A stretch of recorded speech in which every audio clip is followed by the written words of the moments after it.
Your destination is on the left.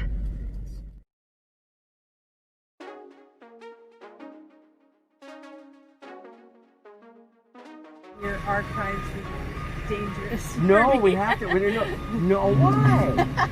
we gotta do an interview. I can make it quick and simple, and we don't have to go into anything deep. Just get a little bit of a life story, a little bit of your take on things. Fantastic. I love it. Here's Corin.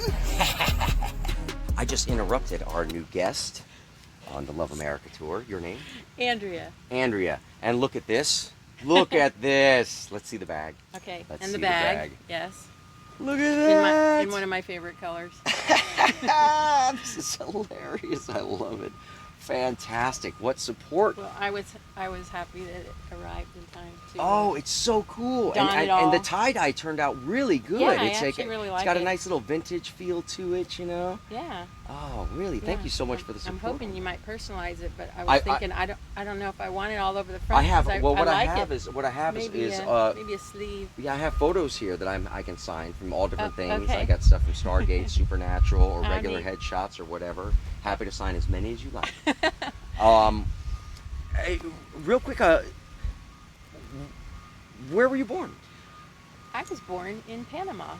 In Panama. Yes, my father was a Army physician, and he was stationed in Panama at the Ancon Hospital that was there, and so for about a year. So I was born there, and then they moved to San Francisco. Well, not really San Francisco, Marin County. Marin County is lovely. Yeah, and so I was there until 3, and then we moved over to the Presidio. Oh, okay. So I actually had a time where I was trying to get a passport, and because it was U.S. soil when I was born, it's on my birth certificate. But then when I wanted to get a passport, some years ago, they've given it back to Panama, so it's no longer, it's not. Oh, right, it's not our property, right. Anymore, and not our soil.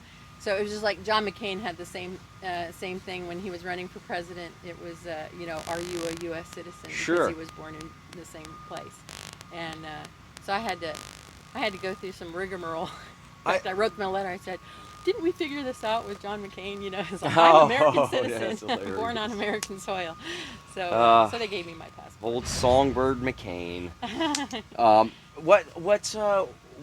long did you live in Panama for?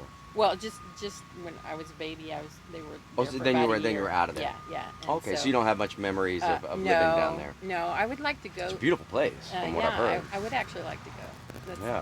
That's on my bucket list to check out a few things, because I did. But the Presidio, that was like growing up in a park.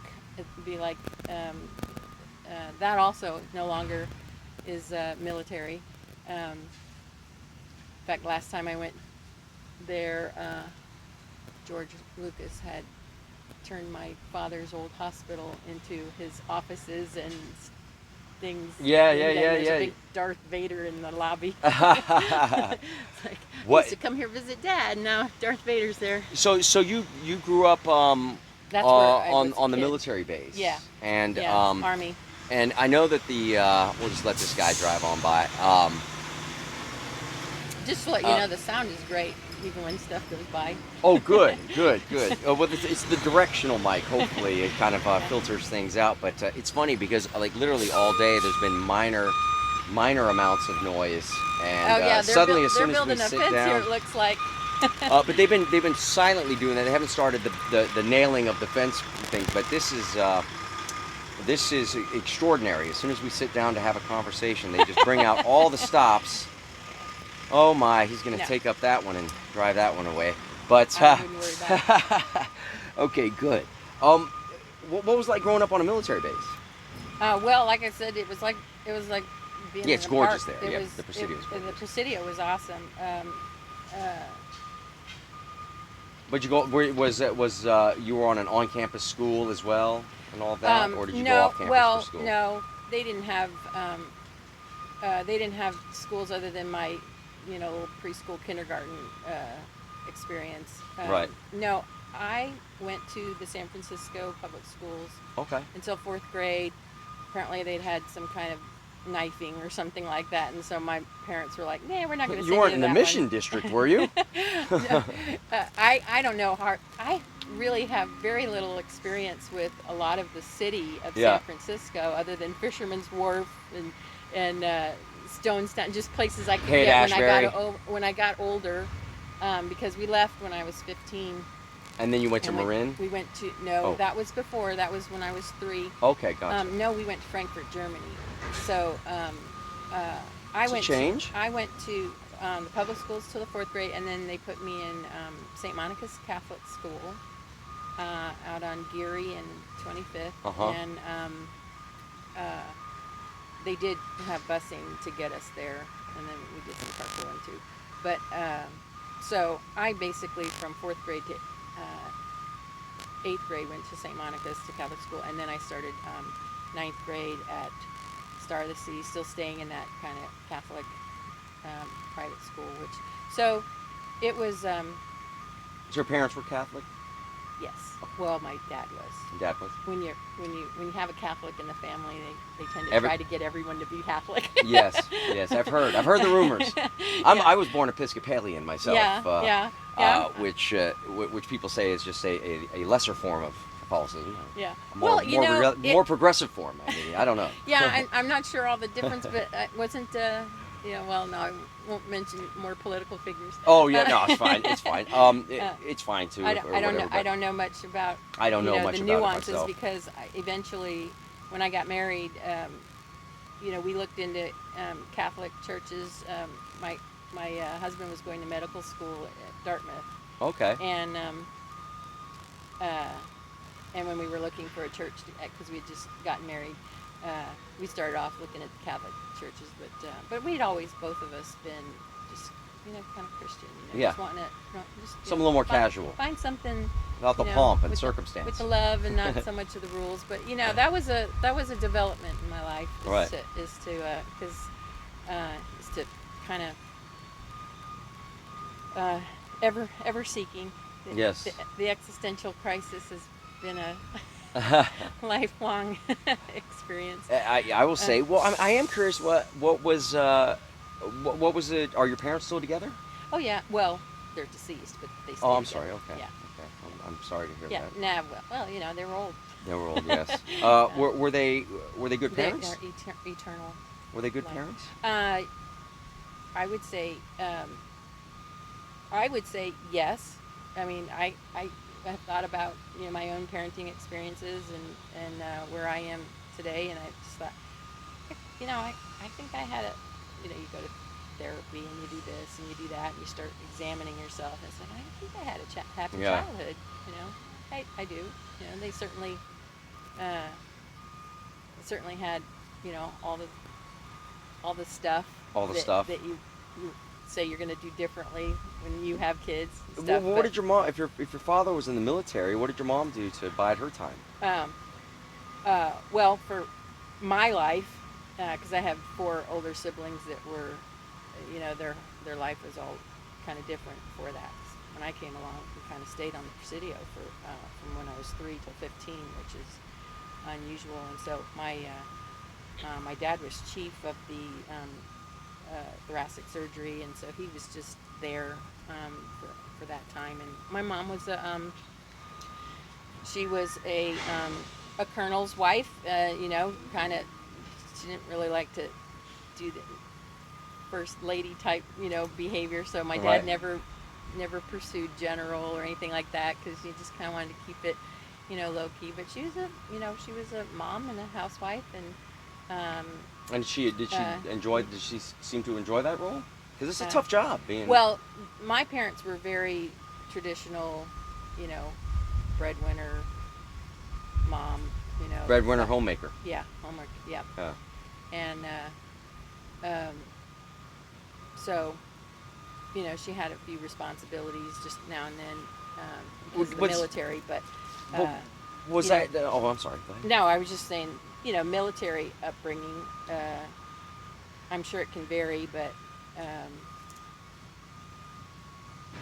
yeah, we were just all military kids in the neighborhood, and all our moms were pretty much the spouses of the military man. What? I don't think I knew anybody whose mom was in the military. But do you think that having a mom around who wasn't busy with a career or her own work or something like that, do you think that helped you at all? Or my family, I don't know about anyone else, but my family, we are all very independent. Okay. And it's almost like, I've heard some of your people say that you've interviewed, everybody just kind of went out and did their thing, right. Go out and play and then come back and whatever. So I think were you on a short leash? No. Oh, okay. Not really. There was a little bit of that proper thing. It was more when I got older. When we went to Frankfurt, to Germany, I was the only kid left in my family. So when I was growing up on the Presidio, I had 4 older siblings. Right. And then, we all did our thing, and I was just a kid, just like probably, anyone else. Except, I would point out that the difference is, being on that base, I had a real sense of security, safety. I never really worried about anything. Yeah. Although there was that one time, a girlfriend of mine, we were probably about 10, and a guy did flash us. Really? It wasn't that creepy general that used to be at the Presidio, right? With the eyebrows? What's that guy's name? Aquina? Is that what we're doing? I don't remember. It probably was. Anyway. What was it? Would have been quite some time ago. But when we went to Germany, though, and I was in high school there, I was the only kid left in my family. So I became like this only child, where I had grown up with older siblings, always trying to get attention from everybody, and my siblings and their friends, and so I was 15. We moved to Germany, and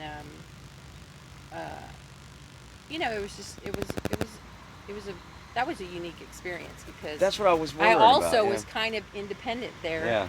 And I jump on the Straßenbahn and go downtown and go to the discos, get a beer. Well, that's what I was wondering, because I know, because I had traveled quite a bit, when I was a teenager. My mom wouldn't have liked to know what I did. Right, but I had traveled quite a bit as a teenager, going over to even Japan and places in Europe and stuff like that, and there wasn't the same stigmas to things, that we have here in terms of going out and having a drink when you're 16 or 17 at a regular bar. Yeah. That would be unheard of here and quite illegal. But whereas in Japan, they didn't have a problem with it. When I was in Europe, they didn't. At that time, I don't know what it's like today, because the bartender, I remember one time, it wasn't like I was out, pounding drinks with my friends every weekend or anything like that. I was going to say, this came up because my mom was very proper about, like she wanted a boyfriend to come pick me up, but I would always be telling her, I'm going to go meet him at the bus stop. We're going to, head downtown, or something. And I just, she didn't like that. But I was kind of just, I did my thing, and I was actually kind of religious too, in a pursuit kind of way. I was, trying to find my own spirituality as well. I'm still Catholic, but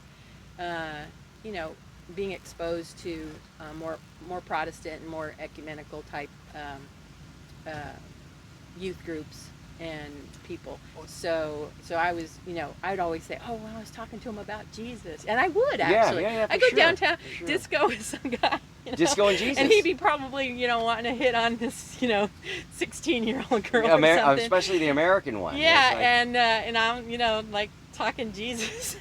So, I would put in my dues, You've almost stereotyped yourself. But well, no, I wasn't, but see, I was exposed to, that was the beginning of my being exposed to a more evangelical type, because I had this boyfriend that became very evangelical. Okay. And really wanted to. Boyfriend over there in witness. Germany, or Met in Germany, but then and he was went he to German? college. No, Was he? Okay. he was American, and he went to college in the States. And so anyway, that was the start of my pursuit about what is going to be my my identity as a Christian or a God follower, or what am I going to be about the rules? Am I going to be about love and whatever? And it's come today, where I definitely had this progression that you just look around what we're dealing with right now, and throughout history. Mm-hmm. I mean, you can just pick any time or whatever, and your relationship with God or spirituality, or however you're going to see the meaning of life. That's what I said. The existential crisis pursuit has been going on, and because you want to know why you're here, and who you want to be. Why are you doing this? It's like because we are connected, whether we want to accept it as a supernatural thing or whatever. That said, having that spiritual through line, for you going from 15, going over into a foreign country, Germany, and the differences there, and being able to, have be grounded in, in a belief system, right? That supports, a high standard of personal ethics and moral behavior within a society. Having had that instilled in you, and thinking with it, because a lot of people don't think with it, they actually get turned off by it. Yeah. What was it that made it seem what made it seem natural to you as a progression from a young kid to not be rebelling against that as a young adult? Well, I think when people have kids and they want to give them that, I'm going to let them have a choice. I'm not going to push anything down their throat or whatever. I've thought about is that the way to go, or you give them a foundation, give them something to start with, and say this is where I am now. This is where we are now, and so I was Catholic. That's where my parents were. Actually, my mom didn't go to church because she had this horrible experience with her church, where they embarrassed her, and so she did turn away from her church, but not from God. Right. And so she never went to the Catholic Church, but having the foundation that basically you are going to follow this morality, or this structure, because this is what's good. We're trying to give you something foundational to be good, and so that part of it I chose.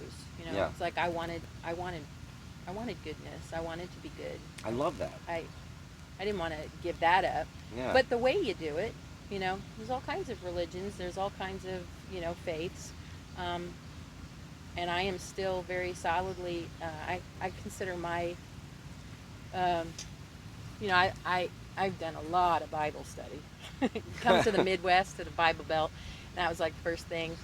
You start expressing that you're, you've got issues with anything, whether it's relationships with your spouse or your kids or any of that kind of stuff, and you get directed toward Bible study. And that was really good, actually, though. But on that subject, because it seems like you were pretty grounded throughout the high school. At a certain point, what did you see for your future? Did you start planning for a future for yourself? Well, my husband and I got married. He was studying dolphins out in Hawaii. And we met in Southern California in Orange County, UCI, and then he knew where he was going, And so if I wanted to keep dating him, I had to follow him. So I went ahead and was like, hey, what the heck? Who didn't want to go to Hawaii? I agree.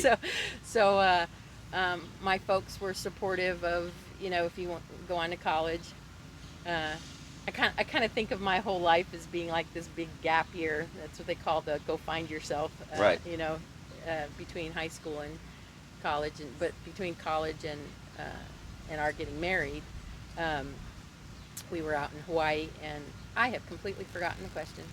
Oh, I was just wondering about what you saw for yourself in life. Oh, you know yeah. I mean? So anyway, so we wound up deciding we were going to get married, and I always joke that we're the only people who left Hawaii to have our honeymoon, but we left to get married, and he went on to medical school instead of working with the dolphins. That was a nice little interlude, but I'm so yeah, sorry. No problem. Ah, there we go. Should have a sip of my kombucha. My daughter doesn't like the way I say it. How are you supposed to say it? It's a smart move. I had one of those scratches there. Because I smoke, I know. Don't give me a hard time about it. Everybody's giving me a hard time about smoking.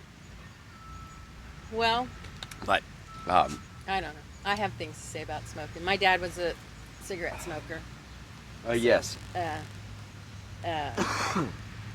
But I'm over here having just like a complete. so when we got married, then it was a lot about just. I didn't want to get. I didn't want to have a family right away. I wanted us to just be married, us. But we were broke too, so. So you had to. We had 5 years where he was going to medical school, and I was just, working. I did all kinds of, miscellaneous jobs. I worked in a pottery. I was a travel agent. When we were in Hawaii, travel was the in business, and I had an economics major, so I pretended like I knew something about economics and math and things like that. But we just pursued that life, and then when we started to have kids, we went to Chicago after that, and Chicago's an interesting experience. Yeah, Hawaii to Chicago. Well, Hawaii to New Hampshire. Oh, okay. New Hampshire was pretty cool. Yeah, New Hampshire's supposed to be beautiful. I mean, I've been a lot of places, Yeah. because we moved every few years, because then he had to go, just because of his studies, he had to do residency and whatnot, and then we wound up getting here to Springfield, and really, in Chicago I had my first son, but then I just started looking for, what am I going to do? It's like, am I just going to be, the super mom who does everything? Right. Which I wasn't very good at. So instead, I did a lot of volunteering with things. I volunteered with here in Springfield. There's CASA, that's Court Appointed Special Advocates. Just working with kids. I've done stuff to teach kids and adults how to read, and you just look for places to be involved. I've taught kids at the Bible study fellowship, and just trying to find something positive to do with your time. And that's meaningful, because I didn't pursue the career. Right. I kind of recommend that moms, still, even if you're going to be a mom, a career mom, it's still good to have something that you specialize in. So whether it's volunteer work or an actual job. Absolutely. Or something, it's good to feel like you've learned how to do something well that you can contribute. I love the fact that you chose to volunteer your time to do things, and there's so many different places that and different organizations that need volunteers. I'm sure that it'd be very easy to Google your local area and find some place that needs a volunteer. Did that Did that lead into a job for you, or did it lead into? Have you gone on and found any kind of career option for yourself? Right now. I'm in a reinvent myself because my kids are all older. But I didn't work while they were growing up. My jobs were all before that. I was an optician. Like I said, I was a potter and a travel agent. So they were all my jobs were before. And right now, that's where I am right now, is just kind of looking at life and society and relationships, and okay, now what? Well, that's beautiful though, actually. Because I got to reinvent myself right now. Yeah, well, I'm at that. Whether it's a little combination of the empty nester, just getting old.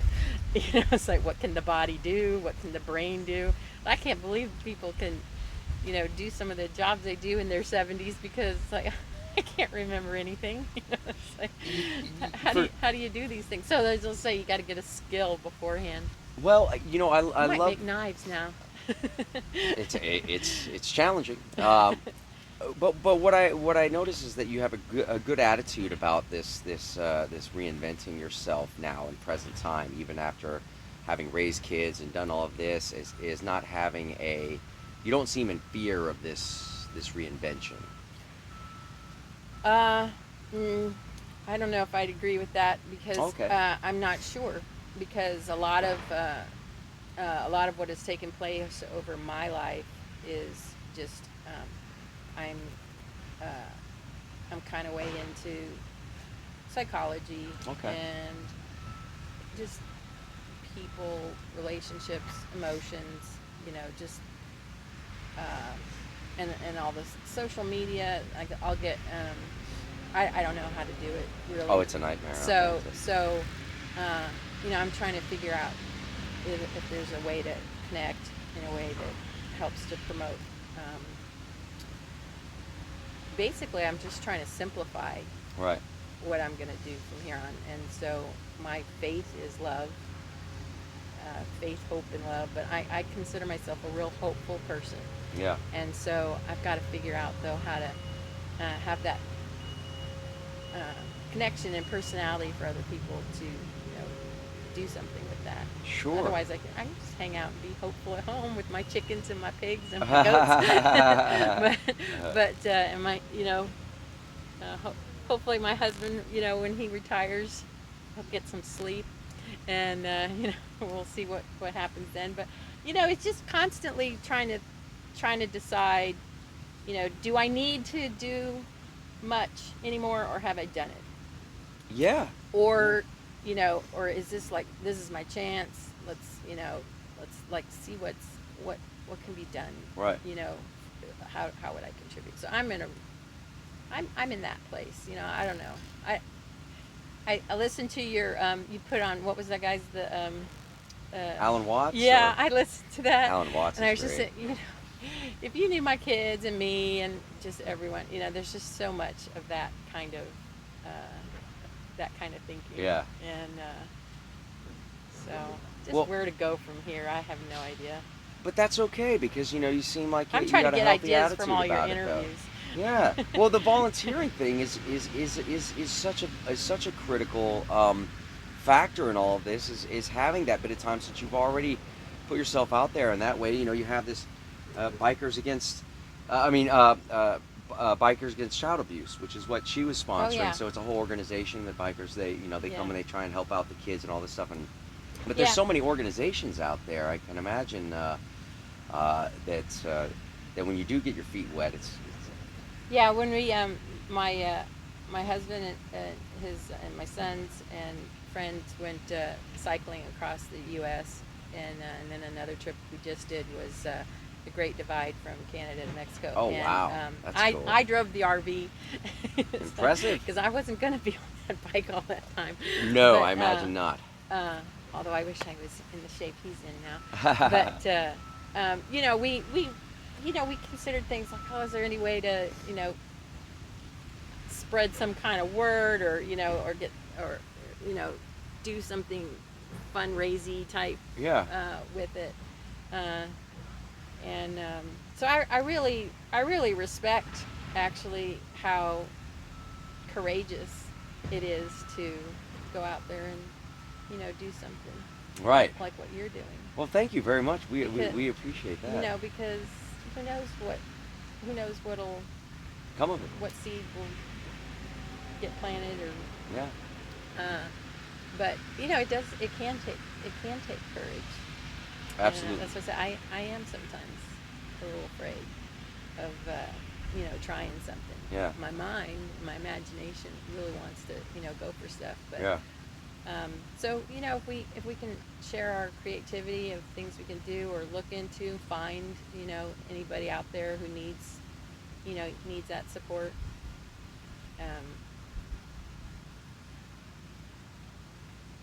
You got to have some people who don't have the job. Like I used to tell a friend of mine, I said when I'd help her out, and it's like, well, you know, that's what I'm here for, because I don't have a job like you do. So you're out there working every night, you know, doing your thing. So I'm gonna take your kids somewhere, or I'm gonna do the stuff that, you know, because I'm available. Yeah. And yeah, so, that's you know, we great. all have our little niche. I love So that. I hope I contributed somewhere to somebody's life, even though I didn't have some amazing, you know, foundation or a job or, you know, something. Right. You know, just trying to make a little difference to my neighbors. Well, you're making a difference right now. I can guarantee you that. You don't have to use this though. It's too late. It's already recorded. Well, let's wrap it up. What's you know, knowing where you're at now and how you've gotten here, and you have a really good attitude about it. What might be some, you know, some parting words for those who might be in a similar situation, you know, as you are, wondering, you know, what to do and how to get there. What I'm doing is I'm hoping that maybe the answer will bring us back to an idea. I don't know. We'll see. But if you do have some idea, you know, some advice or anything you could share from your heart that people might be able to take home and chew on. Well, I have a racy mind that has all kinds of stuff going on, so I can think of a million things, but they won't come to me until after this is over. That's all but right. the one thing that I would probably like right now, I am just a champion of something called dialectical behavior therapy. Okay. And I think that just what we are seeing in the world today is emotional dysregulation, and I think that everyone could benefit by looking into what that is, what it is to be dialectical, and because it's stuff that you probably are doing. It's just that if you think about it, you know, maybe we can calm ourselves down a little bit. We definitely need to do that. And focus on one thing at a time. Yeah. And balance. So right now my word for the day is balance, because that was something that was in that in my materials on that. It's just the things that you can balance at the same time. You know, it's like you know, I'm working on it. At the same time, you know, I'm accepting that things are what they are. Yeah. You know, and there's just a whole bunch of things in our lives that you know you can be doing at the same time. Yeah. You know, we can be balancing, being good to each other while we figure out how not to, you know, want to throttle each other. Exactly. Well, you know, I think that's a great place to wrap up. This is on the idea of balance, because it is so important, because when we get out of balance, you know, the behaviors can become erratic, and choices can be reactionary. So we're all going to practice balance on Love America, each other with and it, validating you know? each other with it. Yeah. Exactly. And I really appreciate you showing Yeah. up for us. Sure. I love the enthusiasm. She's rocking the gear. Oh yeah. We can't even afford our own gear. Well, I'll have If someone asks us why we don't wear our own shirts, we're like, we can't afford our own shirts. We're trying to use that money for gas. Well, So, I have some gas money for you. Oh, So no, I'm you. going to make a donation to your it's just endeavors here. Well, we appreciate it very much, and that's Love America Tour for you. We're bringing folks together. We're coming together to learn more about each other and to share our lives, and from there, I think that once we have a foundation, that we can build on from that point forward, we might actually all get along. Foundation of love. That's right. Keep up the hope. I like the. Thank you again so much for coming by. But I do want. And that's just yeah, and I have some photos here as well. Let me. Do you want me to sign it? I got a black marker. I have a black one too, but I think we'll do red. Huh? I want to see how red would look. Oh yeah, it'll look great. Okay.